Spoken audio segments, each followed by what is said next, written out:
अस्सलाम वालेकुम, आदाब। आज 13 मई है। आइए जानते हैं आज की तारीख़ के अहम वाक़यात और आज इस दुनिया में आने वाले और इस दुनिया को छोड़ जाने वाले शख्सियात की शॉर्ट बायोग्राफी भी।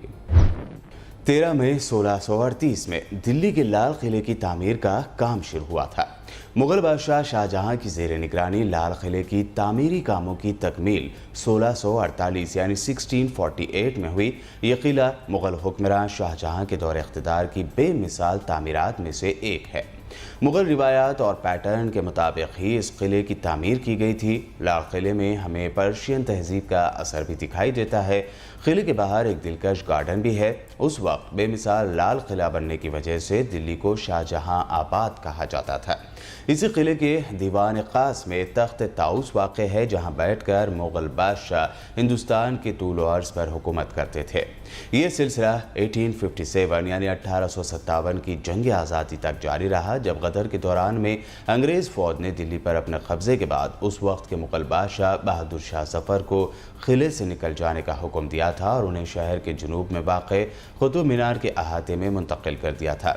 सन 1857 से लेकर सन 1947 तक लाल किला बरतानवी फ़ौज के कब्ज़े में रहा और इसमें उन्होंने अक्सर हिंदुस्तानी कैदियों को कैद में रखा। आज़ादी के बाद लाल किले के बेशतर हिस्से हिंदुस्तानी फ़ौज के कब्ज़े में आ गए और यहाँ संगीन नौइयत के मुजरिमों को रखने के सेल भी बनाए गए।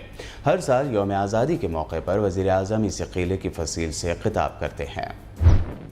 साल 1967 में 13 मई के दिन डॉक्टर जाकिर हुसैन ने भारत के तीसरे सदर के तौर पर अपना ओहदा संभाला था। वो भारत के पहले मुस्लिम सदर भी थे। 1957 से 1962 तक बिहार के गवर्नर और 1962 से 1967 तक भारत के नायब सदर भी रहे। उन्हें साल 1963 में भारत रत्न से भी नवाजा गया। भारत में तालीमी ढांचे यानी एजुकेशन इंफ्रास्ट्रक्चर को मजबूत करने में डॉक्टर जाकिर हुसैन का अहम रोल रहा है। साल 1981 में 13 मई के दिन रोम के सेंट पीटर्स स्क्वायर पर पोप जॉन पॉल II पर जानलेवा हमला किया गया था।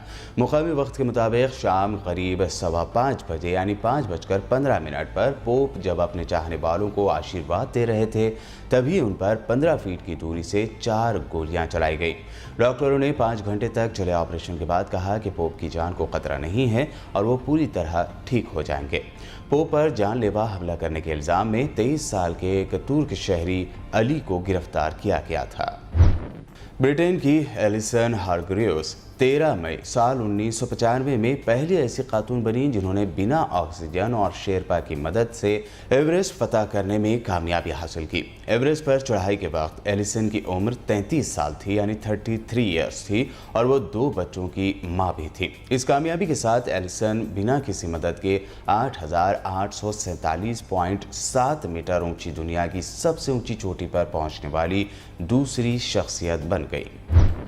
13 मई साल 2000 में लारा दत्ता ने मिस यूनिवर्स का खिताब हासिल किया था। मिस यूनिवर्स के 49वें सीजन में उन्होंने वेनेजुएला की मिस क्लॉडी और स्पेन की हेलन को मात देते हुए पहला मुकाम हासिल किया था।